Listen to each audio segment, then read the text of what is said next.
everybody. Welcome to ABA Inside Track, the podcast that's like reading in your car, but safer. I'm your host, Robert Perry Cruz, and with me, as always, are my fabulous co-hosts. Hey, Rob, it's Diana. And it's me, Jackie. How's everyone doing this week? Doing. That's how I'm doing. You're doing? I'm doing. But it's September, and not just any September. What September is it? Supervision September. I got my pumpkin space latte here. Your pumpkin space? My pumpkin space. That coffee's out of this world. I got my scarf. Nice. I got my boots on. Your Han Solo outfit. My whole outfit. Very nice. All right, you ready? You ready for the fall? September. When the leaves started changing in New England, it's time to get better at supervising. New year, new you. We're actually somewhat on topic this introduction, but for those of you who are new to the show, ABA Inside Track is a podcast about behavior analysis and behavior analytic research, where every week we pick a new topic and we choose relevant research articles about that topic. This month, however, as we already have said, it's Supervision September, meaning all of our topics are going to be related to the concept of supervising others, whether it be supervising BCBAs or supervising folks who are working in the field of behavior analysis. And usually, as longtime listeners might know, we have done, at this point in the fall, we've already done our summer book club, because summer is a great time to be reading. But this year, we decided to do something a little different. Rather than do a summer book club and then find supervision articles, which again, we have a couple episodes like that this month. But we thought, let's combine the two and do a supervisor's book club, which we did before. It's been a couple years, but we'd done this before. So we thought, let's bring it back. We did the Green and Parsons Supervisor's Handbook. Supervisors? Back for our first supervision series. Oh, wow. So that has been a couple years at this Episode point. 38, 39, and 40. Wow, that's a long time ago, because this is like 139. Something or other, yeah. So we will be talking about a supervision book. And for our two-part series, of which this is the first part, so if you were like, I'm just going to listen to part 2, you should have come back and listened to this one. So I hope that's what you chose to do. Then we decided we would read the Aubrey Daniels classic, Bringing Out the Best in People, which is a book all about organizational behavior management or performance management. We were all reading from our second edition, which I believe came out in 2000. There's a new edition out, which we did not get our grubby little mitts on, but I can't imagine behavior has changed too much in the preceding 20 years or so. Probably some new ending chapters, I think. Maybe some new examples. I don't know. But yeah, we didn't get a copy of it. So got the outdated copy. So you can too. Yes.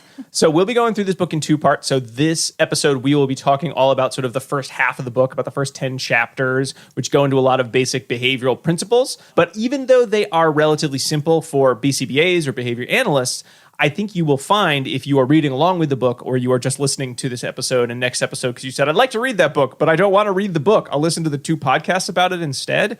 Well, hey, it's a great way to get some new examples of behavior analysis in actual practice in the real world. Because I think usually when I think of examples, I think of the few I remember from grad school, and I think of ones I've directly used, which again, for me, mostly means examples that are related to a school setting. So if you were trying to explain to someone at, say, a dinner party about behavior analysis, and you only use school examples, they may not understand what you're talking about. But if you talk about the stock market, well, everyone gets the stock market, right?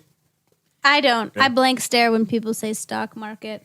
What an exciting dinner party It's a business dinner party, and you're like, I'm the only behavior analyst here. I gotta, what's my audience? You gotta know your audience there. So that's when you start talking about the new washing machine you bought. Right. Ooh, I don't want to go. Exciting stuff. Exciting stuff. It's hard to choose. There's so many models. So for those of you who don't know who Aubrey Daniels is, he runs his own company. It's like Aubrey Daniels International, and they do a lot of work with big businesses. I think they worked with like Eastman Kodak was one of the big ones, which again, when I was reading this book, which was a couple months ago that I read this and started prepping for this episode because, summer, and I was not for everyone. I was like, Eastman Kodak, yikes! What a bad that's a bad example of a great business because they were doing terrible when digital cameras became a thing. But now they're back in the news because they're working on vaccines and like medical technology. So it kind of came full circle. Yeah, Aubrey Daniels International has been featured in The Business Insider, Harvard Business Review, Forbes, Fast Company, and Professional Safety. A lot of places. Yeah. And if you ever had the chance, I don't know how much he's doing speaking now because Aubrey Daniels is an older man at this point, but I've seen him talk twice now, and I find him to be just an excellent speaker. He has that great mix of, being an older man. He's both with it, but he also brings sort of his like own charm, and he's kind of from the South, so he's got kind of a, that charm in Southern culture. So he's very, very fascinating to learn about. So if you're a BCBA and you've only ever worked with education or maybe work with children with autism, some of the examples here, I think you're going to find a really exciting extension of our science into a field that is both related to you and maybe not related to you. Because I know for us, we didn't wake up and say, I'm going to become a BCBA and help kids with autism and disabilities and podcasts. We sort of fell into that. And I know a lot of BCBAs are in that same boat where they're like, I'm going to help people with behavior analysis. And now I own a business, or now I have to supervise tons of people. And I did not go to business school, and I do not know how to do this. But fortunately, Aubrey Daniels will tell you, and we're here to pass on that message, a lot of what you need to do to be a good boss in whatever your business is follow behavior analytic principles. Who knew? Who knew that science was so amazing? I guess we did, and you all did too. In his background, he's a traditional clinical psychologist and loves Skinner. Yeah, And Skinner business. And business. Yep. It's like his two passions. Yep. I That think- should be his slogan. Right? My two passions, Skinner and business. No, I was going to say, Oh. I mean business about behavior analysis. Ooh. I'm going to write him. I'll let him know. Okay. Okay. I bet he'd appreciate that. He'd say something like, well, Dinah, thank you so much. So before we get into the book itself, let's talk about our background with this book. Dinah, why don't you go first? Because I only know of this book because of you and a fun anecdote you have about this book. Oh, sure. Well, I knew of this book from going to grad school, I think, although I don't think I read it at the time. But I'm guessing this is the anecdote you're going for, Rob, is that my dad works in business, doing business stuff. He's always doing business. And more specifically, part of his job, at least at one point in time, was going around to various types of industrial mills and providing them feedback on safety and performance and sort of like streamlining procedures there for safety and efficiency. So I gave him a copy of this book several years ago, and Jackie has my copy. And then, back in 2005, Wow. I gave him this book. So I was in grad school at the time. And then he gave me a copy back, Which is so cute. and he inscribed it for me. And he wrote, "Dear Diana, here's a copy of the book that you gave to me. I have enjoyed it very much. Thank you. I read it, did it, and got a promotion. Love, Dad." Which is super sweet. So now I have an inscribed copy from my dad. But the techniques in this book really worked for him. Mm-hmm. And he's like a big proponent now of OBM. Yeah. Yeah. And I know sorry to jump in, Jackie, but my reading of this book actually comes directly out of that anecdote because at the time we were dating. Oh, yeah. So I said, "Oh, wow, a book about behavior analysis," because I was still finishing out my master's and was interested in behavior analysis. So I think it was probably like a year or so later. I was like, I'm going to read this book about behavior analysis because now I'm going to become a BCBA. And I just become a classroom teacher, which meant I was now in charge of a number of paraprofessionals. And as we talk about a lot on the show, it's really easy to jump into your first job after like going through graduate school or going through any sort of, learning period of your life saying, now I know how to do everything and everyone will just listen to me because I'm the smartest. And I learned pretty quickly that wasn't going to be the case.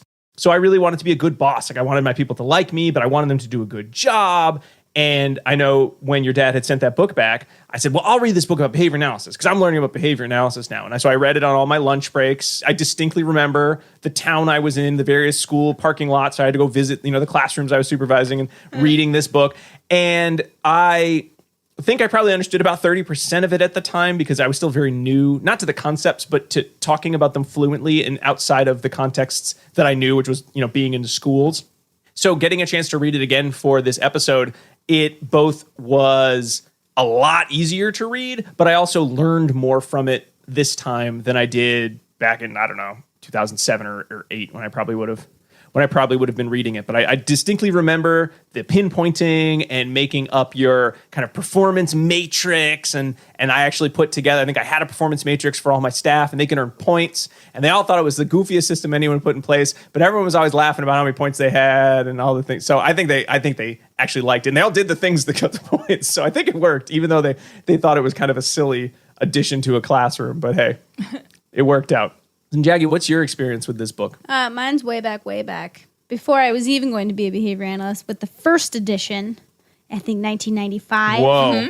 My dad was in business, kind of, and he was reading it, and it was on I remember it because the cover is like unremarkable but remarkable for some reason. I think because it was like bold letters, and I was like, The red, white, and blue right? looks very I don't patriotic. know, right? So I remember seeing it sitting next to my dad's chair, and I was like, oh, and I this is boring. I remember because I was like 15, Right.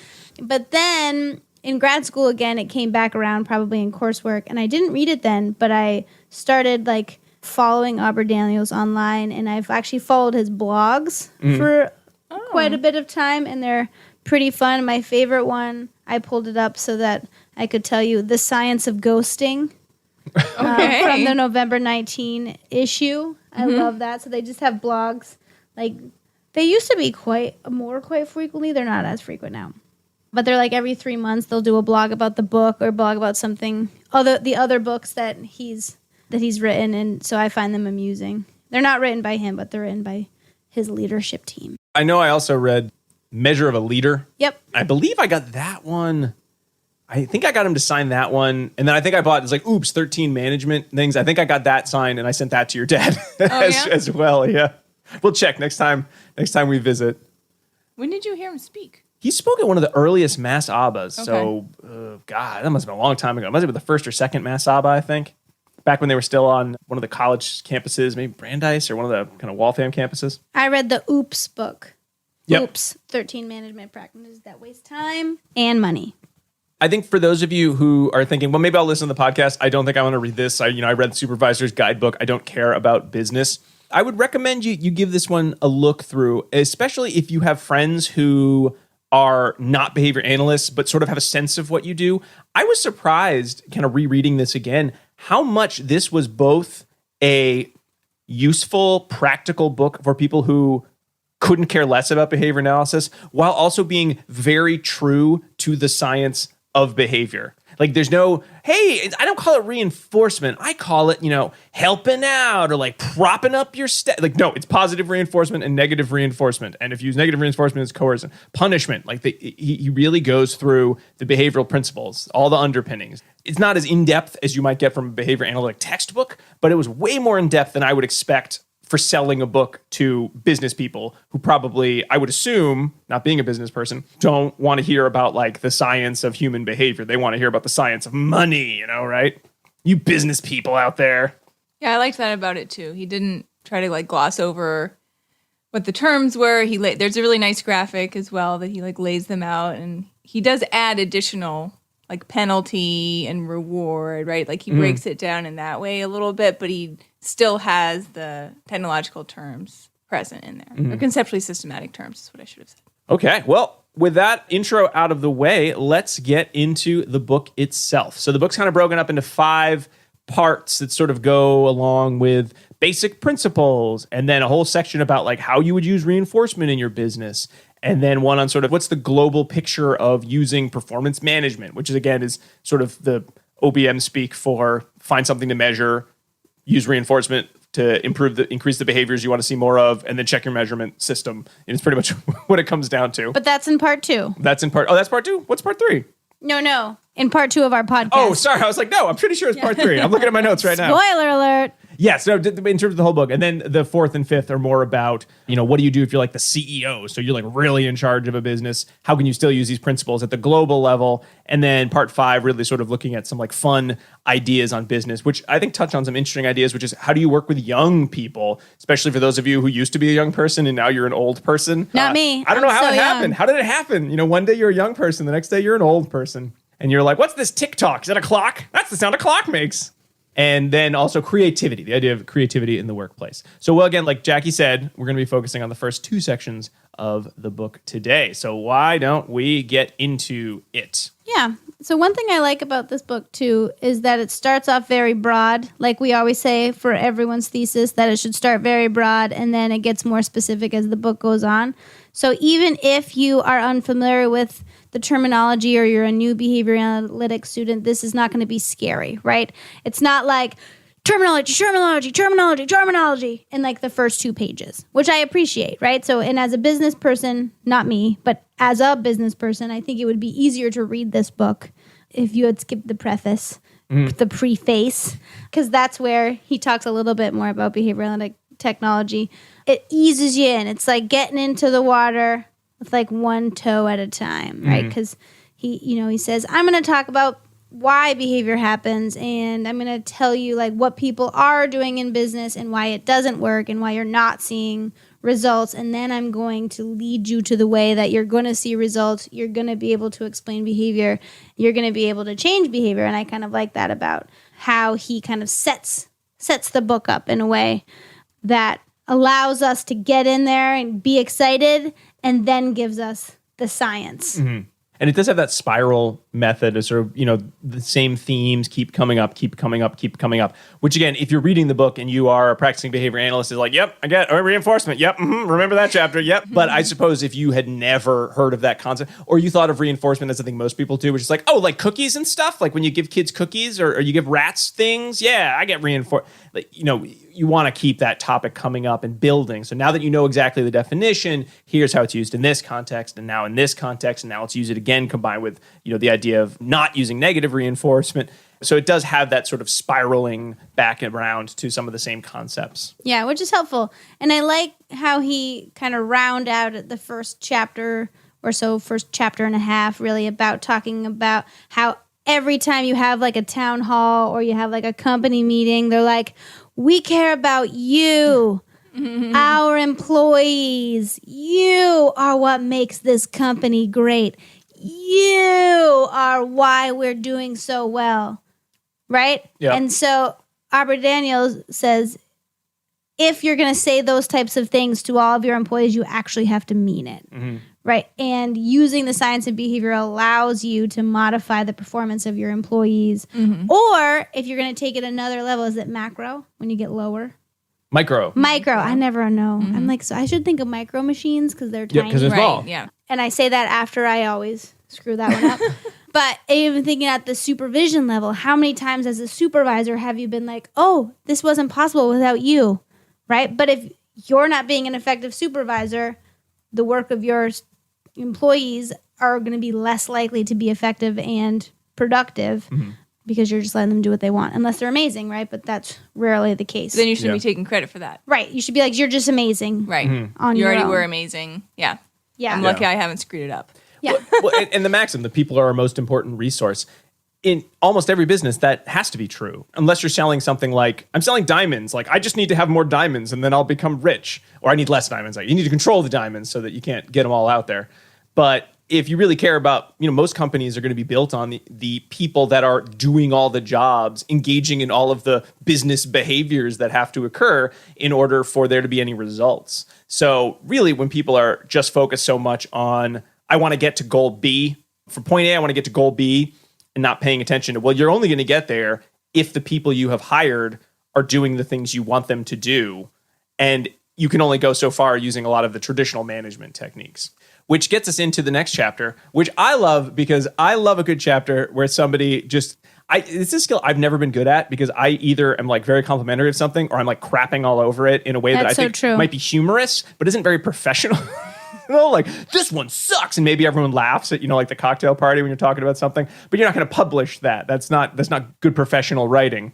I like this chapter in terms of just looking at the different styles of management that have been used in the past and really looking at what are the themes that all these kind of management systems, have used in the past and how so many of them have just been fads. And you see this really, this isn't unique to business. It's, hey, I think this thing works. Why does it work? Don't know, but it worked for me. How did you know it worked? I don't know. Things seem better. Well, let's all use it. Hey, it didn't work for me. I guess it doesn't ever work. Oh, well, let's find another one. That's kind of the pattern that many businesses, and that businesses including, the business of education, the business of supervision, the business of providing human services. That's kind of the pattern they follow of, we did a thing. Someone told me it worked. They didn't tell me why because they didn't know. I thought I'd do it because I got to do something because things aren't as good as I want them to be. Maybe it worked for a while and then stopped, or maybe it never worked for me. Didn't understand what happened, but I just know I'm not where I want to be, so I'll pick something else now. If you just sort of plug in a management system, it's just all going to happen for you. Like, there's just going to be some sort of a magic in which I bought this thing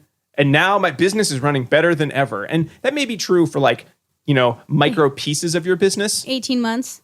Yeah, That's or what maybe true Daniel for a said. brief Right? amount Yeah. of time.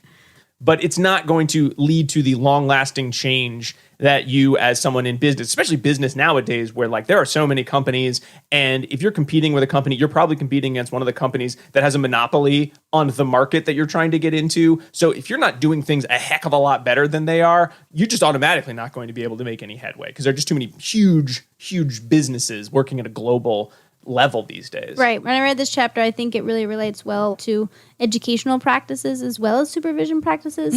So as a consultant, when I did a lot of consulting works across different school districts, I would bring in, whatever they wanted me to be doing, right? And they'd be like, I am done with anything new. Like, I've already been to a training on something else that I had to do that was going to be completely different from my job 3 years ago, and now we're doing it again. And then like 5 years ago before that, we did it again. So I think all the constant changing too really wears down on the productivity and morale of your employees as well, right? Because they keep seeing things that this one's going to work.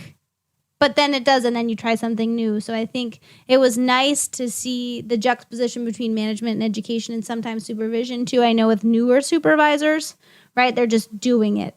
They're just trying to get in there, make people like them or not, depending on which way you want to go. Right? A boss means everyone hates me. That's how I know I'm bossing really well. Right, but there's the two. There's the kind of the two kinds, or there's the someone that's in the middle that's like, I don't know what I'm doing at all, right? So I'm going to make some people hate me, some people like me. Some people are really focused on results.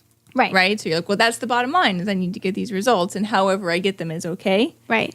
But that's not the full picture. Right. I mean, unless that's how you want to supervise it. Like, I don't care who you have to kill. I need these results to be this way.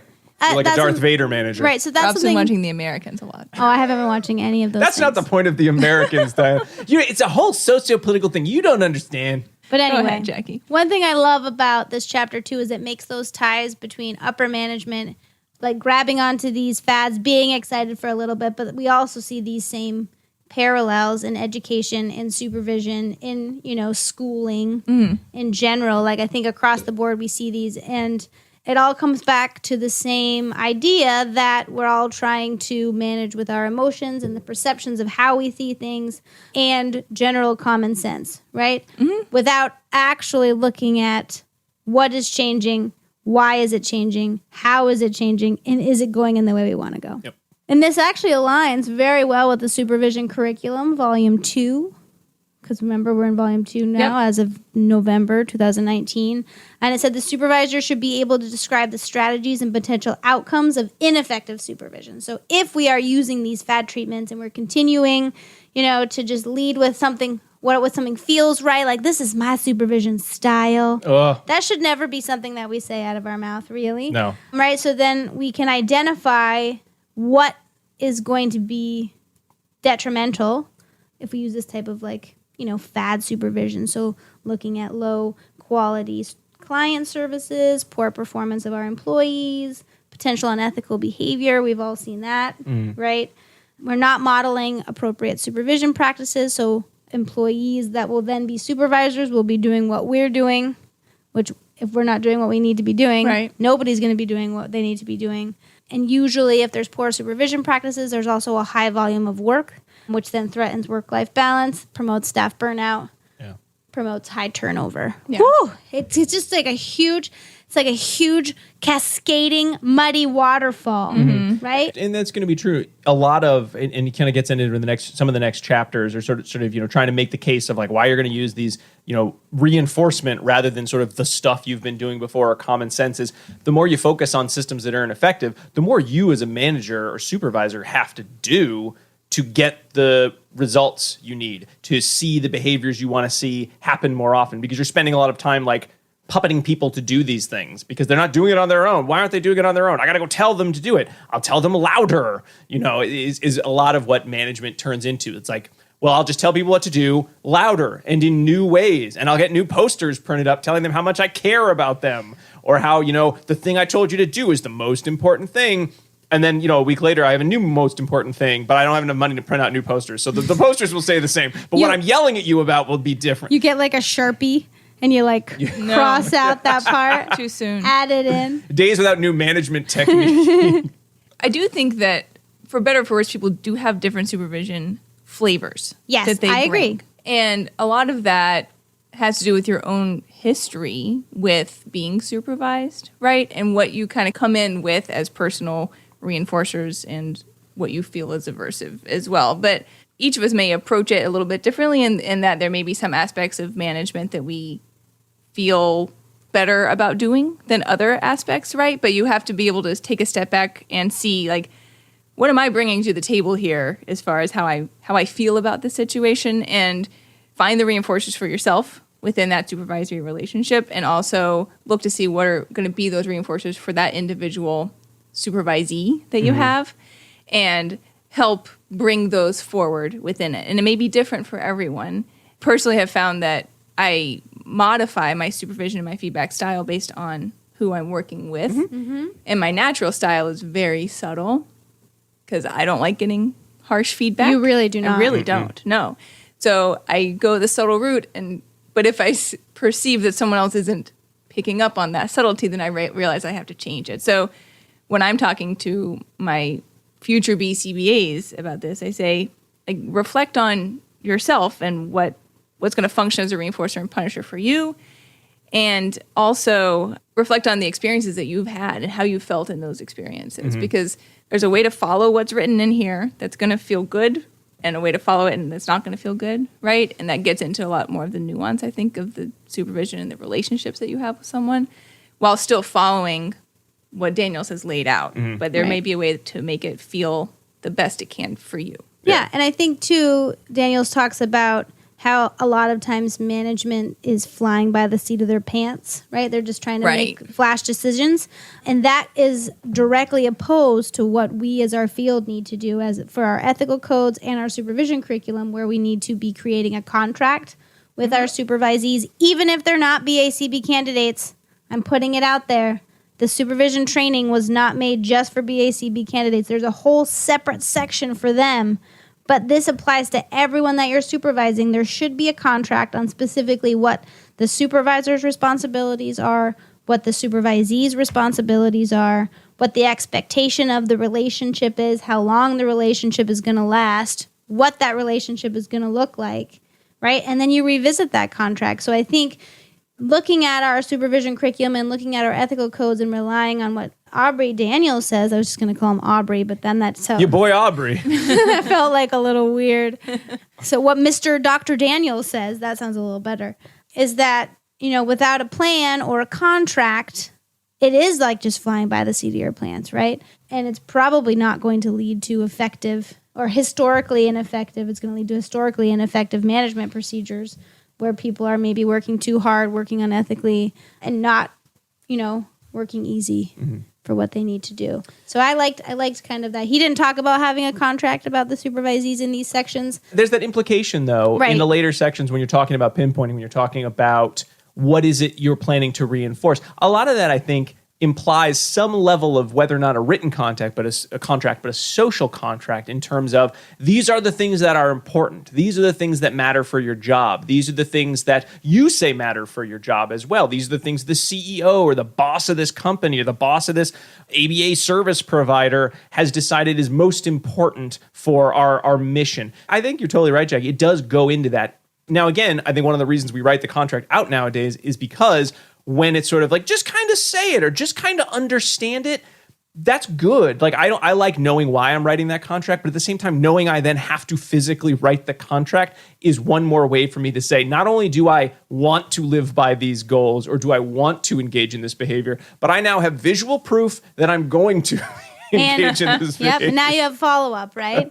And so when you're looking back and you're tying that in, like what I said, so on a supervision curriculum, that's what you need to be doing. You need to set up the nature of the supervision, and the frequency, type, and structure of the supervision, the expectations for when feedback's going to be delivered, how feedback's going to be delivered, and what's going to happen after feedback's going to be delivered. And I know that, spoiler alert, we're going to talk about a lot of that in part 2, but I think it's important to point out here, even in the beginning, when we're thinking about why historically management hasn't really produced the best outcomes, may be a result of inconsistent expectations or very rapidly changing expectations in the job market. Yeah.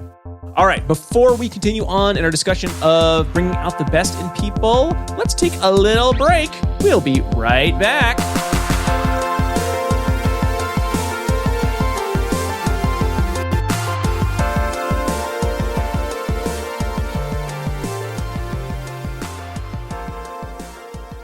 Do you want to be a BCBA? Sure, we all do.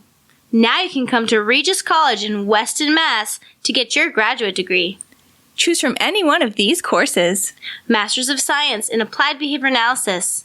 Masters of Science in Special Education. Dual degree in Special Ed and ABA. Or be eligible for your postmaster's certificate. You can complete your degree and be ready to sit for the exam in 2 years. And our 2017 grads had a 100% pass rate on the BACB exam. Come enjoy practicum placement support, ethics mini handbooks, PhD-level professors, small class sizes, and a service trip to Iceland. If interested, don't delay. Supplies are limited. Learn more at regiscollege.edu.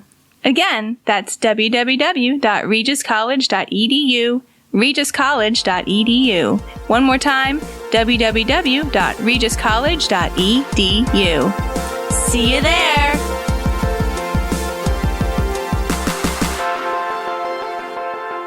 And we are back talking all about bringing out the best in people as part of our Supervision September. And as part of Supervision September, and as part of every podcast, we want to make sure that all of our listeners know that ABA Inside Track is ACE approved. By listening to this episode, you are able to earn 1 supervision learning credit. Howdy do! Isn't that nice? And if you listen to all of our episodes in September, well, you'll get more this year because it's a longer month, more learning credits than you even need. How exciting. That's our gift from us to you. You're going to need to listen to the episode, go to our website, abainsidetrack.com/get-CEUs, that's get-CEUS, and type in 2 secret code words. The first one is POP-POP, P-O-P-P-O-P, POP-POP. Who got us doing this whole episode? To some extent, it was what my kids called Diana's dad, Pop-Pop. Good old Pop-Pop. Thank you. Thank you so much, Pop-Pop. The audience thanks you too. Pop-Pop. All right, let's continue on with talking about bringing out the best in people. So moving on into the book, a lot of the next sections, I think, especially if you're a BCBA or you're currently in a graduate program for behavior analysis, you're going to say, I'm going to skip these. I know all about the process of human behavior. I don't think it's ever a good idea to skip something, even if it seems like you're going to read this, you're not going to pick up any new wrinkles in how human behavior works. But I think it's important because even though we all live and breathe behavior analysis, we understand human behavior. That's what we're paid to do. That's what we enjoy learning about and talking about. It's so easy to forget when you're not directly working with, a client, so like a student, that your employees in your company or the people that you work with, your colleagues, are also humans. And you also need to engage with them following many of these principles. Because I think your spouse is at home, your own children, these principles still apply. And I think it's always a good reminder of, hey, guess what?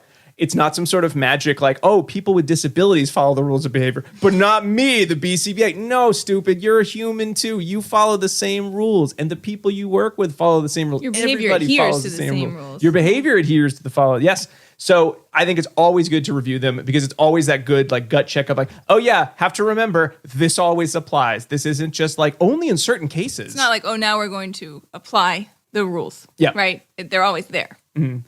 And I think he really brings it home and his rationale for why performance management or OBM should be part of the workplace. And I think it's important for us as behavior analysts to read this book, read this chapter specifically and not skip it over, because thinking about behaviors as groups or behavior as a group is sometimes scary, right? So I think this chapter outlines that the behavior of the group is just really about the behavior of the individuals that make a group together, right?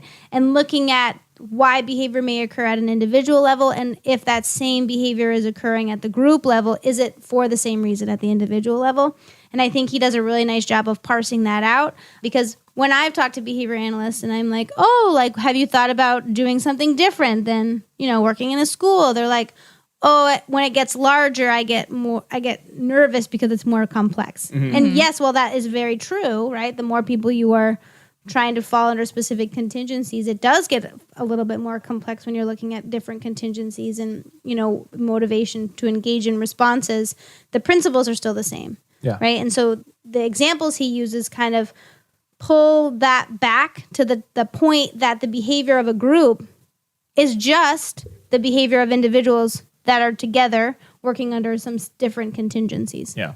And moving through the book, when you get to the later chapters, certainly, I think there is that juxtaposition of I'm supervising 2 people, I'm supervising 1 million people. The principles are the same. It's a variation on the theme, but the principles are going to be the same. And then the book kind of goes through some more detailed steps as to, well, what do you do when you get to those larger levels? It's not an insurmountable task, but it isn't something that you should feel like, oh, well, I can do this with 1 person. I'm sure I could do it with 1,000. It's probably good to be a little nervous, but it's not impossible. But right.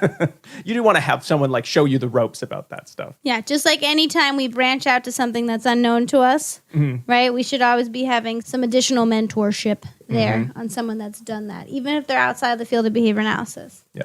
So when we talk about management and supervision, as Daniels describes it, what we're really just talking about is the use of scientific knowledge and the application of that scientific knowledge into the business setting or into a supervision setting, which, again, is not too abnormal, I think, for those of us who are supervisors of BCBA candidates or folks who have learned the hard way or hopefully learned the easy way how to supervise a company or to supervise other individuals. It's really a lot of the same principles. It's the same scientific idea of there are scientific principles you need to learn and understand. Common sense is really just something that everybody knows. And if everybody knows it, there's nothing special about it. And also the idea that a lot of what management is going to be acting like a scientist in terms of what is it that I want to see happen? What are the behaviors that I'm going to pinpoint or look at to have increase? What do I want to see happen less? And then does this lead to the results I want? And then even a little bit about, I'll treat it like a science experiment almost in terms of I've got, my A and my B design. At worst case, if that's all I got, you should be able to tell this is where I was, then I did this is where I am, and I'm where I want to be or I'm not where I want to be. And sometimes you won't be where you want to be, and that happens. But really that idea of even though you're a manager, even though you might be working in business, even though you might be a BCBA, but you've been so far removed from actually like working with the individual clients that your company serves, maybe it's gotten really, really big in the past few years, with all that growth and the expansions, these principles are still going to apply. You still need to use them the same way. So even though you might not be working with the clientele that you were trained to work with way back when, you're still using so much of what you know. And certainly if you don't know that science or you feel like you've been out of that science so long, hey, this is a nice book to sort of review some of those basic principles again. Yeah, and one thing I like that he said is that it's not about things working, it's about knowing why it works. Because even if things aren't working, knowing why they're not working is actually more insightful than knowing why something works, I think. Or just not knowing that it works, right?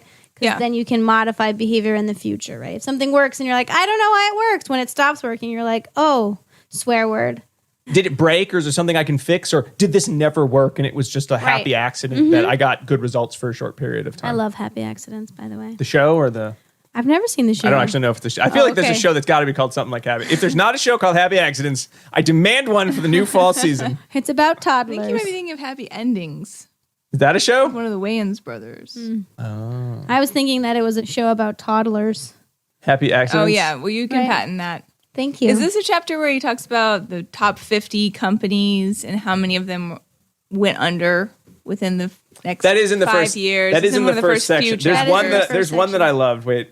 So they were doing good for a while, but some of them maintained doing well and some of them tanked, and they don't actually know why in either direction. Yeah, they don't know why something worked, and they don't know why something that was working then failed to work.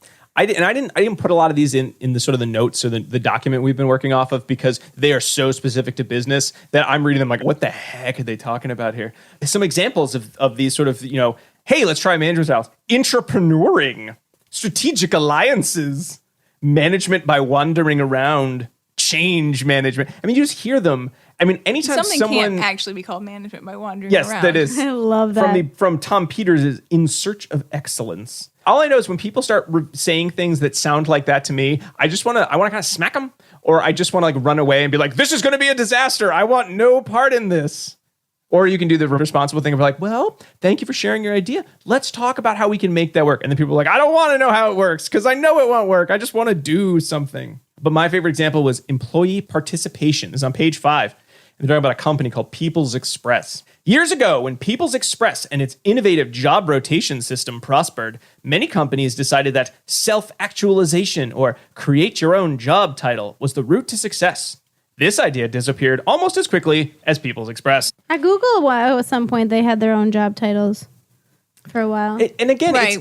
it's not that those are like these styles are bad and you shouldn't do them. It's that did anyone actually define anything that would be observable in terms of what is going to change? Did anyone measure any results or measure any new behaviors engaging in these new management styles? Or did they just name something, did a bunch of stuff, it wasn't clear what it was, there was no way to replicate it, and then they just got lucky because, hey, we were selling, a toy that just happened to be the hot toy that Christmas, and then the business imploded because the toy stopped being hot, and we didn't actually have a good management style, so the company went, down. That's the bigger it's probably problem. more that, and that's his point here is it's great if you can make something work, but if you don't know why it works, then you don't have a handle on how to do that again or how to make changes if something doesn't go well. I see this a lot in the movement for more social and emotional learning, which I'm a big proponent of the idea of that in schools, teaching kids to, think about, I'm just going to call them emotions because it's not the topic of today's show, so I don't want to spend a lot of time on it. But what happens is I just see so many different companies with so many different ideas and so many different ways you can make social emotional learning happen. And I always have to pause and say, whoa, what is it we're actually trying to teach here? What is it we actually want to see here? How are we going to know if this worked? And what I don't get from a lot of these companies are like, hey, use our system and use our survey, is what's going to come out of this? Better survey results? And it does seem like a lot of research. I know there's some good research out there. I don't want to like crap on the movement. But one of the concerns I get is that a lot of schools, when they're like, I'm going to buy this system, I'm going to buy into this curriculum, a lot of times it almost feels like, are you sure you're buying into something that's going to lead to meaningful change, or just buying into something that sounds really good? It's flashy. That all your teachers will be like, I don't want to do one more new thing. Like, you told us we had to do whole word reading, and now everyone says you got to do phonics. And, if you'd spent some time looking at this back in the 60s, we would have better technology of education, which actually gets mentioned in this book, all the direct instruction research from the late 60s. And it's that idea of people don't hate change. People have bad learning histories when people come in and say, I have a new change idea. Usually it leads to less reinforcement, possibly more punishment. That's why people hate change, not because they don't like the idea of someone coming in with a good new idea. Well, yeah, and that kind of ties into like the segue into what he talks about next. And what doesn't work in management is just telling people what to do, right? Mm-hmm. So if you just tell someone, all right, now we're doing this, we know that that's ineffective. Both. Well, it'll work once, Maybe twice, maybe. but it might not work when you're not standing there telling people what to do. Yeah, right? So it doesn't really work at the managerial level. It doesn't really work at the supervision level. I can attest for that. If you're like, all right, go run a discrete trial, right? If you haven't given them the tools or the repertoire. Well, if you run a small company with one employee in which you follow that employee around and directly tell them what to do at all times, it's not very efficient, nor do I think you'll make much money. But I guess that management style in that case would probably work. That person is definitely quitting, by the way.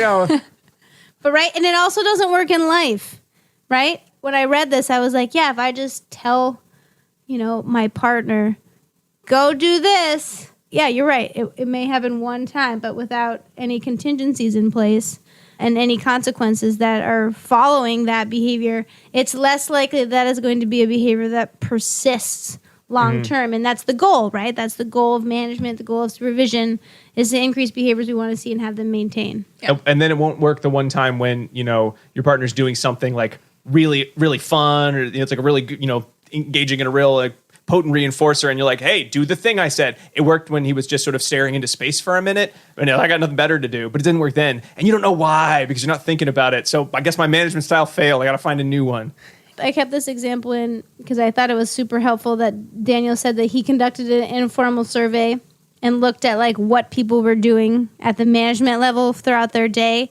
And 85% of the time, management was telling people what to do, figuring out what to tell them to do, or deciding what to do when people don't do what they were asked to do. I love that, right? That makes sense. Like the other 15. Such a bad I'm just imagining that boss, and I'm thinking about when I have been that boss, and I'm like, oh, what an awful existence. Like it's just terrible. Like, it doesn't feel good to even think about that as a management style.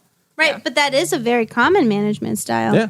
And if you're thinking about, if you think about that as your job, right? You're like, every day you go home and you're like, I told all these people to do all these things and they didn't do it. You're going to feel like a bad boss. You're going to feel like you're not doing your job well. You're probably going to get burnt out. You're probably going to quit, right? Try to find another job where it's going to just happen again. And Daniel's like, no. Like, of course that's not going to work, right? Because just telling someone what to do is just an antecedent, right? And it may alter the probability of the response, but it's not going to maintain it forever. So I love that he was like, take a step back, folks. Take a step back and figure out, like, okay, here's what we're doing and why are we doing this? And why isn't it working? I love that. And if it is working, then it's only working as an avoidance response. Right. In a heavily aversive Oh, setting. he definitely drops Sidman, he drops Skinner a few times. Ogden Lindsley, I think, is in here. It's definitely a very behavior analytic book, which, again, I forgot how much it was mentioned. I thought, it's a management book. I feel like if I mentioned Skinner to, the CEO of Amazon, to Jeff Bezos, I'm like, Skinner. It's like, he's gonna kick me out of the room. He doesn't want my management style. That's something else. That's for another group of people, not business people. And I like that he was like, I'm going to tell people what to do. And then if I just keep modifying what I tell them what to do, maybe that's going to work. The novelty of my antecedent prompt. The novelty of what I tell them to do, maybe change it. But then you're working harder than you need to be working. That goes back to our hand washing and all the antecedent strategies for hand washing. Like, you can put all the signs you want in the world. They're only going to work so much. Right? And I see those washing signs now and I'm like, oh. Right? Like, why can't people just wash their hands? But still, and so this is where he starts bringing in that antecedents aren't really that effective, but people love them because they're very easy and straightforward, right? They're like, if I do this before this behavior, maybe it'll happen. Maybe it'll, be the biggest thing since sliced Wonder Bread, trademarked. And, he's like, yeah, okay, but that's not really what's going to maintain behavior. And then he's like, but guess what? I know what does. I know. He just teased that very well. So don't use antecedents all the time. Or very little in this book is never do this so much as this is why you might use an antecedent strategy. But don't use it now. Like, we're not talking about these till the end of the book when you understand how to use positive reinforcement. And we're not coming back to these till then. Yeah. But then when he does, it's an interesting twist on the idea of using the antecedent. You're not ready to use antecedents, which I think is true. If you don't understand how to effectively use reinforcement, you shouldn't be, focusing only on antecedents, or you shouldn't be spending a lot of time on your antecedents because you're wasting your time. Once you have mastered the art of consequence, Aubrey Daniels flies down on his golden jet, and he's like, "You may now use antecedents." Congratulations, I my dear dear in a friend. dream, like right? when you're management meditating, and you're like, "Oh, am I using?" Oh, he's flying. He's flying physically down. flying. Jackie's showing us. Physically flying down. It's like levitating down. Yep, and he's like, "Hello, I'm Aubrey Daniels. Great work. I've become British all of a sudden. Great work, everyone." I know I can't do any sort. I think I need to watch more TV because I'm very bad. You do need to watch more Yeah, TV. I'm very bad at all what Accents? Yes. Yeah, I can never do them. Do a British accent. Oh, I can't even. It's just too embarrassing. All right, well, let's But instead. antecedent didn't work. No. There has not been. There's been a long history of punishment. No one's been going like, "Wow, Jackie, thanks for that accent. So glad you're here." So what do we do if not just focus on our antecedents being louder and longer and different? Well, of course, and again, not a huge surprise in the next chapter, is we're going to look at the use of consequences. And not just any consequences, guys. We're going to use positive reinforcement. Or reinforcement in general, because sometimes you have to use. He does talk about how sometimes negative reinforcement's around us, so I don't want to discount it. No, but I think the same thing with antecedents is because, especially when we're doing this show, we've had so many people write us and said, "I listened to your show while I was learning to, taking my coursework to be a BCBA." So on the one hand, you're right, Jake, I don't want to fail to acknowledge when and how negative reinforcement can be used in terms of supervision or management.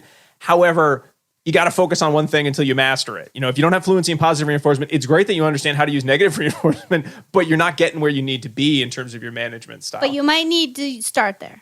Right, so that's where if there's nothing, and I have been in this situation where there is nothing, no behavior that I am observing is even remotely close to receiving any sort of positive consequence, you may need to use some negative reinforcement to get the behavior increase, a little more variable, so that I can use positive Let's save that for later, though. I mean, Sure. things are so sad. Let's assume that you're a manager and things are going okay and you wish they were going better. Okay, all right, As opposed I'm to there. most managers, which are, I think I'm going to go out of business because I haven't been able to open my company or store for the past 6 months, which, hey, guess what? Unfortunately, not even negative reinforcement is going to be able to help you in some of these situations. So let's start with the positive of like, things are going fine. I want them to go amazingly. Sure. I titled this section of our notes, "Even in Business, the Consequence Drives the Bus." Did you? That's not from the book? No, I made that. that up? Yeah. Wow. That's me. Yep. The antecedent's got to take a back seat in the bus because consequences coming up. Head in it. That's Right. right. So when we're talking about consequences, again, another chapter where there's nothing in here that should be like, what? Positive reinforcement. I've never heard of such a thing. These are going to be basic principles, but it does bring up a number of, I think, important steps in your own management or supervision process, namely that everything you're going to do in your supervision, in your performance management is going to have some sort of an effect.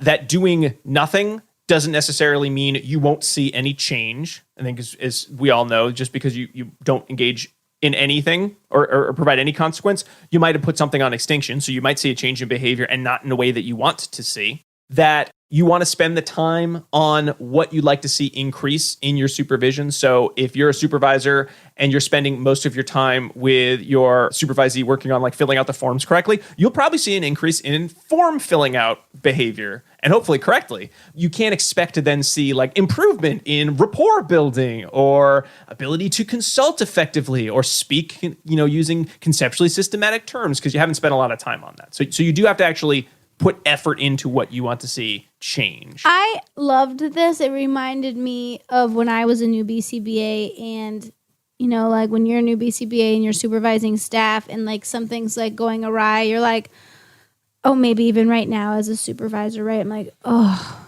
I'm just going to pretend it's not happening for a minute and maybe it'll get better, right? Like maybe whatever it is that I don't want to deal with, if I just ignore it, right? Which is a behavior. It might, we've all had those things where the problem just sort of sorted itself out. Yeah, I'm like, oh, just maybe. But then, right, I have to also remember that even if it's aversive for me, I actually may be making it worse by ignoring it, right? So the behavior may start persisting at more strength, right? You may see more variability because maybe that behavior was on extinction at some point. But I think that was like one of my take-home points is like, if something's aversive to you, don't just ignore it because it's aversive to you, right? And he makes a great point that says where you spend your time is where you're going to see behavior increase. And I love that too because as a new BCBA, who do we focus all of our time on? The troubled employees, right? The employees that aren't doing what we want them to do. So we're spending a ton of time working with employees that, may be coming in late, may need extra help, maybe, engaging in some challenging behavior. And who are we forgetting? The people that are already doing a great job. The 90% of people who are doing fine. When you look back on your years, like in a classroom or supervising your ABA, provider business, those were the people that kept you going. Much more than like the one or two people that were amazing or the one or two people that just took all your time because they just needed so much help to get to like a mediocre level of performance. There's all these other people, yeah. I loved that. And I think if you are feeling overwhelmed at your job, right, and you have a lot of supervision that's going on, I think sit down and really map out like what you're spending your time on and maybe reallocate your responding so that it may be more reinforcing to you and may be more beneficial to what you're actually seeing. So the performance matrix comes in later in the book. Spoiler.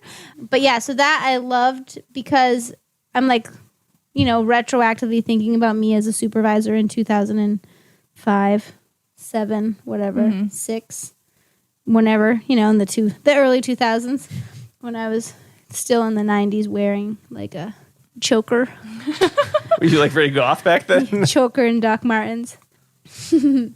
And I was thinking like, oh, I want everyone to be like at the highest caliber. So I remember spending a ton of time neglecting the staff that were doing, the work that I wanted to, which then in turn slid. Yeah. right? So And this goes back to efficiency as well, right? So there should be time to give extra help to the employees that need extra help, but that doesn't have to come at the price of neglecting to provide positive reinforcement for the staff who are already doing a good job in order to maintain and even push them a little bit to get more. And nor does it mean that you need to be responsible as a supervisor for every single behavior that will occur of every single employee you supervise in a day, because there are so many behaviors an individual will engage in a day. Some of them will be reinforced appropriately. Some of them are reinforced because you're a good supervisor and you set up your system to reinforce the most important behaviors. Some of them will be reinforced by peers. And even as a supervisor, there are ways that you can try to build your business around having peer feedback. I love those ideas. Yeah, and then there'll just be some that, don't get reinforced, and okay, maybe they weren't that important. They could have been important, but they're not as important. So, oh well, they'll sort of stay where they are until such time as you decide as a supervisor, this is where we need to put our efforts, or this is where we're not doing it as good a job. So this is where I want to kind of refocus where the reinforcement is going to be. So, later on. So it's not like you have to fix everything right away, because that would be overwhelming. I know when I think of a business, like I have 1 million employees around the world.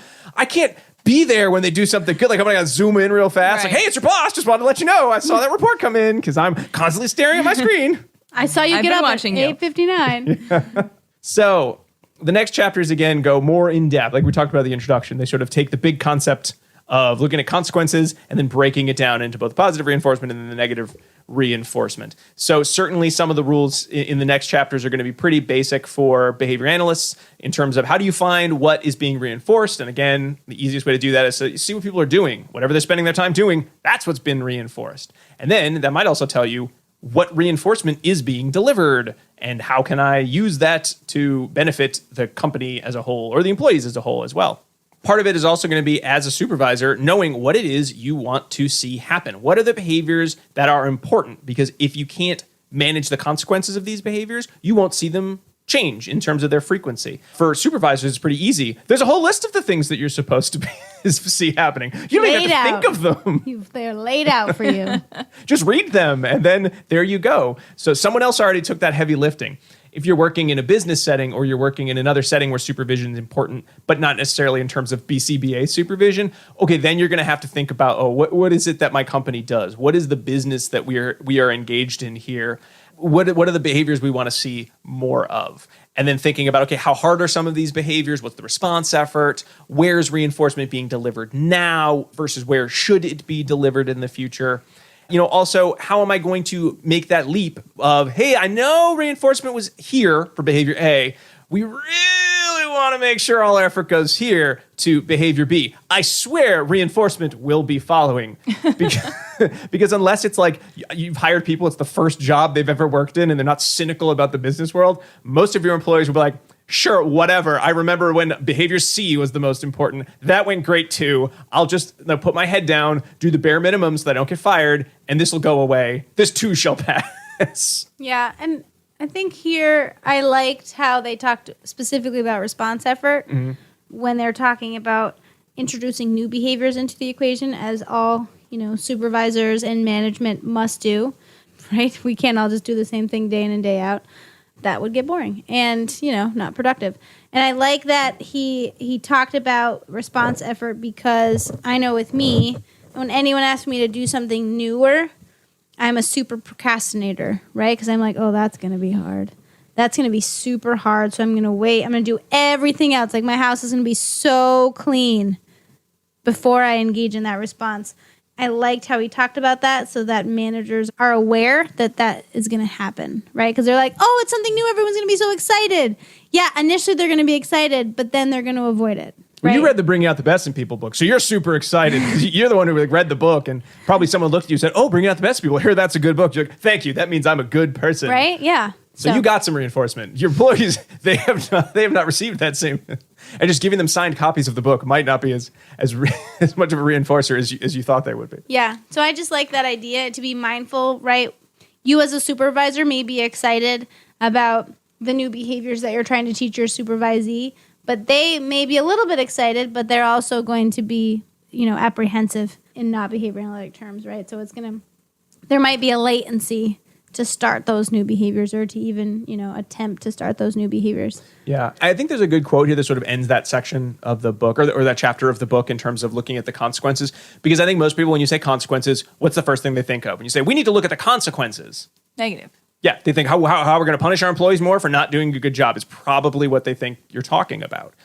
And there's a good quote on page 33 here. The role of leaders in every organization is not to find fault or place blame, but to analyze why people are behaving as they are and modify the consequences to promote the behavior they need. So again, if someone's confused or they're reading this book or you're talking to them or you yourself might not quite understand the concept at play here, it's really management is all about analyzing the behavior of your employees, what's going on, rather than getting frustrated with people. Because just getting frustrated with your employees is only going to get you so far in managing any sort of behavior change. And it's not that far.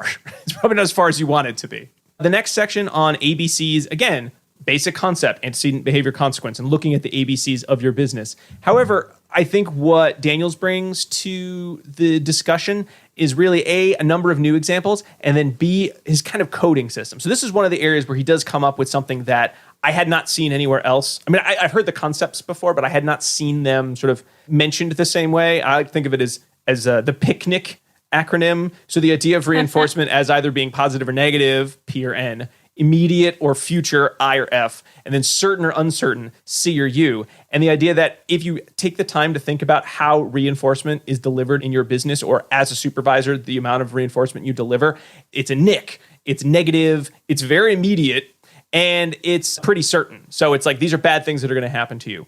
And then when you think about a lot of, well, how are you going to provide, positive reinforcement? It's usually positive P, will happen in the future F, and is kind of uncertain U. And I know when we talked to Dr. Byron Wine, when we were talking about behavioral economics specifically, there is research to point to the futureness of reinforcement isn't necessarily as much of a problem as the uncertainty of the reinforcement.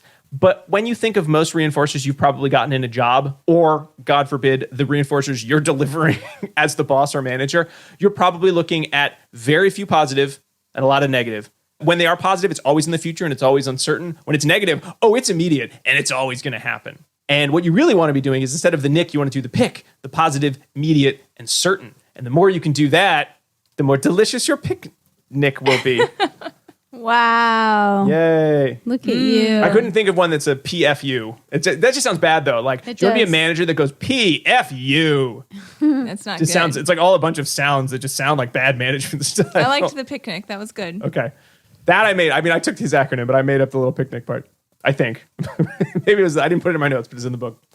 So when you, as a supervisor, are looking at kind of your, the ABCs of the behaviors of note, again, focus on the ones where you're not using the PIC and you're using the NIC. And that's probably a good place to start because you've already got something in place. It's just, kind of got to flip-flop sort of where the focus is and how you're doing it. And again, not always that simple because you sort of have to, as part of this, ask yourself, when I'm looking at these new behaviors I want to see to make my business or to make my supervision really, really hum, are these motivation problems? So are they issues that people aren't engaging in the new behaviors and they could? Or is it an issue of they can't? It's a staff training issue. I actually would need to do training. And we have a whole bunch of episodes about how to train new skills. The rule of thumb here, you wouldn't want to do this. Metaphorically speaking, is the sort of, if I held a gun to somebody's head and said, do the thing I need you to do to get the results I want, if they could do it, then it's a motivation problem. If they couldn't, it's a training problem. Yeah, or you could just say, do it or I'm going to fire you. I mean, I think you should do neither of those. You should just ask yourself the hypothetical in your mind, what do I think would happen? Let's not bring violence into this, Robert. Either one. No, it's a metaphor. It's the metaphoric idea of if they had to do it, there's no other choice. They would be able to do it short term. And in addition to thinking about whether these are motivation issues or staff training issues when you're sort of doing your initial kind of ABC charting, also thinking of these as categories. Where are you going to build your trust? I think we all want trust in the workplace. What better way to get it than by thinking about, well, if I have already charted what are the behaviors I want to see and I'm thinking about antecedents and consequences, that's easy. I just need to do the things I'm now planning to do and I need to do them consistently and transparently. That's going to build a lot of trust with your employees. Everyone loves to know. I mean, if someone told me this is exactly how you will get ahead in this company, great. I know exactly what I need to be spending my time doing day in, day out. If they then yelled at me because I was spending my time doing those things, I would be very confused and frustrated and might not stay in that job very long. I think that's true of all employees. They want to know what to do, and then they want to do it. Nobody goes to work saying, I'm going to do such a bad job today. I can't wait. Everyone goes to work trying to do the best they can. Unless you're like trying to get fired. Unless you're trying to get fired. And you know what? There are probably some easier ways to get fired than continuing to go to work and just doing a mediocre job. You'll probably stay in that job forever. Yeah. By doing that. Yeah, if you bare minimum, you're not going to get fired for that. You'll just kind of keep going. You may even receive some reinforcement for doing the bare minimum. You'll probably get promoted Yeah. out of your competency. What was that show we were watching? The Peter Principle. What we do in the shadows. And there's a guy who's an energy vampire. He's just really boring, and he tells people boring stories, then feeds off their bored energy. And there's an episode where he just works in an office, but all he does is go into work and like go around telling people boring anecdotes all day and like eating their energy. And then all of a sudden, one episode, he just gets promoted because he's been there so long. They're just like, you're the boss now. He's like, I don't even know how to do this job. I don't even know what this company does. I think we sell playground equipment or we remove playground equipment. That's funny. If you just show up, you'll eventually get somewhere, I guess. I think, too, as we're thinking about these picnics and consequences, right? It's not always, I need to like make a giant plan for this consequence, right? Like I got to have donuts every day and everyone needs the best parking space and we're going to have a bunch of coupons and point systems and I'm going to pass out vouchers, right? Like that is often overkill and is going to change the dynamics of the company as well, or your agency. So there are many more naturally occurring reinforcers that can be built into the workday that may come just from you as the boss showing your appreciation, your recognition. Maybe there are handwritten notes that you could provide, right? Or something that's a little bit smaller scale that aren't going to be seen as like adding in a bunch of extra stuff. Diana, what if I could tell you that performance management not only is effective, but it costs you almost nothing if done correctly? Oh, Rob, tell me more. Well, I'm going to sell you this book. It's called Bringing Out the Best in People. I have this copy here. It's signed by someone's dad. It's really nice. Love Dad. Who's that? I just wanted, as people are like trying to think about how this might work for them in their supervisory settings, it's not always about like extra lunches and donuts. Right. Unless you finish the book, you haven't finished our podcast, so don't jump too far ahead. I'm sorry. And get to the donuts and pot. Okay, I did the ABC, and now it's donuts for everybody. Donut. A, Nope, B, C, you missed- donuts. You missed. D is for You donuts. missed some steps. Okay. You have to take it back because one of my most favorite parts of this entire book that I'm going to take with me for the rest of my life. We're gonna bury you with it. Yep. He's like, how do we figure out what to use as reinforcers? He calls it the grandma's law. Oh. The grandma's law. You hadn't heard that before? No. Really? I love it. I'm going to use it always. It's just the Premack principle. You know Premack. what? I've heard of Premack, obviously. No, but you hadn't ever heard of it referred to as as grandma's law? No. Oh wow. I have that in my slides. When I talk about it, I have a big grandma picture. Well, I don't know. I guess I've never been You didn't come to my class? in your class. But I was like, oh, that's so perfect. Makes you think of cookies. Yeah. And then I wanted an Oreo, but right? So and some Tang, because me and my grandma used to eat Oreos and dried Tang. So my grandma made Tang pie. I love your grandma. Yeah. That pie sounds out of this world. It was Anyway. real good, But yeah, as I recall. I want to make that for you because I want that now. Right. And it's not to say that you can't have those types of enhancing things in No. the work environment, but he also points out that usually if those are present, they're present non-contingently. Right. And he says you should ask, but also observe, right? Because if you only ask, you're probably going to get things that are fairly unrealistic. People might be nervous about telling you what they really want. Right. Right. So there's a whole lot of other things that you have to think about. So you can ask people, but also observe what's going on in the workplace. So then he said there's work-related things that could be used as reinforcers. There's peer-related things that can be used as reinforcers, right? And peer-related are free. They're immediate. But, right, it's sometimes not as clear. There's management related. And really, Right. that's where your work as the supervisor manager is going to be in. This is where I can put the effort in. Some of it is, you can always try to make the work more fun, but again, you can only do so much that. The job is the job to some extent. You can set up systems that allow for more opportunities for peer-related reinforcement, but really where your focus is going to be on is the management-related reinforcement. It's important, but it's not going to be everything. You have to acknowledge that. Like you were saying, Jackie, it has to be a lot of, the thought process. You're kind of the boss in this relationship you're building, so Either you are actually the boss or you just have a boss role because you're someone's supervisor. So you're going to be able to have some say into what that reinforcement is going to look like. So you're going to want to have that conversation too, if not with your actual boss who's then going to pay for some of this stuff, but also with yourself in terms of, okay, what do I want these things to be? And like you were saying, Diana, it doesn't have to be items. It doesn't have to be money. And a lot of times if you ask people what they want, they might say money, but that might not be what's most reinforcing to their behavior. Want money. That's what I want.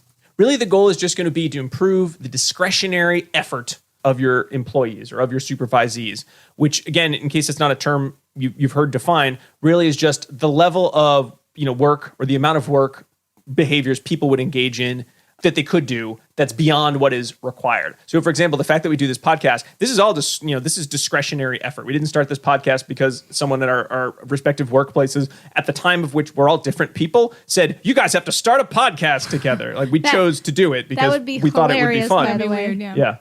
This is part of your job responsibility. You have to make a podcast. When you write on someone's final or annual report that they give 110%, that's their discretionary effort, that 10%. Yes, that 10%. It's not very much. Just kidding. You really wish they'd do more. It's stupid because you can't do anything over 100. I want my employees to give 200% discretionary effort because it's 100% more than I want it, than they have to do. I'm going to write that on all of your yearly annual. If I was on this podcast, I'd be like, Rob, Diana, you're for 200% above what you actually supposed to Rob be doing. does give 200%. I don't know if that's true. Because all that happens is the podcast comes out every week. That's, as far as most people know, that's 100% effort because I got a podcast made with y'all. Yeah. I really love the distinction he made here between positive reinforcement and negative reinforcement. And he's saying if you want to increase behavior of the 4 choices, the only way to do that is through positive reinforcement. Through negative reinforcement, you may change behavior, but you're only going to change it up to a point, right? Because someone needs to do X amount of something or other, or something bad will happen. So you'll get performance to that point, but definitely not beyond. So if you want to get beyond, and that is the discretionary effort category, it has to be positive. Yep. Right. Very true. All right. So I think this is a good place to wrap up because we've gone over a lot of the basics. So when we come back next time, we're going to start with how to do positive reinforcement at the grand scale. Because again, as much as we've said, don't worry about, the fact it's got to be at a big scale, you're supervising a big company or whatnot. It's still probably a little scary. And then I suppose we'll come back to Jackie's favorite topic, negative reinforcement. It's not my favorite topic. I just think it's necessary to talk about. I think you got the wrong lesson from coercion and its fallout, Jack. That's awesome. I took home the wrong point. That is where we'll stop for today. We hope you enjoyed our first part of talking about bringing out the best in people. Next time, we're going to talk more about, again, like I said, the positive and negative reinforcement, as well as some other topics like how to manage the new generation of young people, as well as some cool ideas about how to build in reinforcement for areas that I guess I would have thought of as being sort of nebulous and non-well-defined, like creativity. But hey, Daniels is able to give you a list of ways to do that. So I guess it's not as ill-defined or poorly defined as I always thought creativity was as a concept. We can define it. We can define it. And if you can define it and it's observable, you can change it. All right. Well, thank you, Jackie and Diana, so much for our first part of our Supervision Book Club. But before we wrap up fully, I want to make sure everyone gets that second secret code word. And it is Meadow. MEADOW. Meadow. Like management sure is like a pretty meadow. I don't know how that metaphor works, but it doesn't. It's like it's the flowers. It's really peaceful, maybe. It will be. If you follow the rules of bring out the best in people, management will be like a meadow. Meadow. All right. Well, we really do hope everyone is going to come back and join us for part 2 next week. If you haven't subscribed to ABA Inside Track, well, you certainly should. We're on Apple Podcasts, Spotify, Stitcher, or wherever you want to download your podcast. A couple other ways you can find the show. These all get posted on YouTube with the YouTube subtitling feature as ABA Inside Track. You can also go to our website, abainsidetrack.com, where you will find links to all of the articles and, in this case, book that we're discussing in this episode. You can find us on social media. We're as ABA Inside Track. We're on Facebook, Twitter, Pinterest, and Instagram. You certainly can always email us at abainsidetrack@gmail.com with ideas for episodes or with questions or feedback you have. Also, there is a brand new way starting this month that you can interact with us, or if you just want to get a little bit more ABA Inside Track in your download queue. And we have signed on to Patreon. And so for just $5 a month, you can actually sign up, subscribe, and join us for a every other month bi-monthly online meeting with us. And if you would like to become a $10 patron, you're even going to be able to get access to more of these book club episodes. We're going to do 3 additional ones per year, the triannual book club, where you will be able to vote on the books that we do, and it's done in this format. And those are for additional free CEs. And hey, if you really want to join us, you can also go to our third level, the $20 a month level, where you can actually be on those podcasts. So please check out all that information, as well as some other things we're giving away, like stickers and mugs and discounts at the CE store for being a patron. That's all at patreon.com/ABA Inside Track. And if you are listening to this when it is released, we are still doing our first month of Patreon, meaning that if you sign up this month, you will get 1 free credit for a CE of your choice. Hey, maybe it's going to be for this episode. Who knows? Again, that's patreon.com/ABA Inside Track. All right. Other big thank yous. We want to make sure we thank Dr. Jim Carr for his recording of our intro and outro music, Kyle Sturry for his interstitial music, Dan Thabit of the Podcast Doctors for his editing work, and Hollis Irvin from the Sycamore Workshop for his visual design. We'll be back next week with another full-length episode all about bringing out the best in people. But until then, keep responding. Bye. Bye.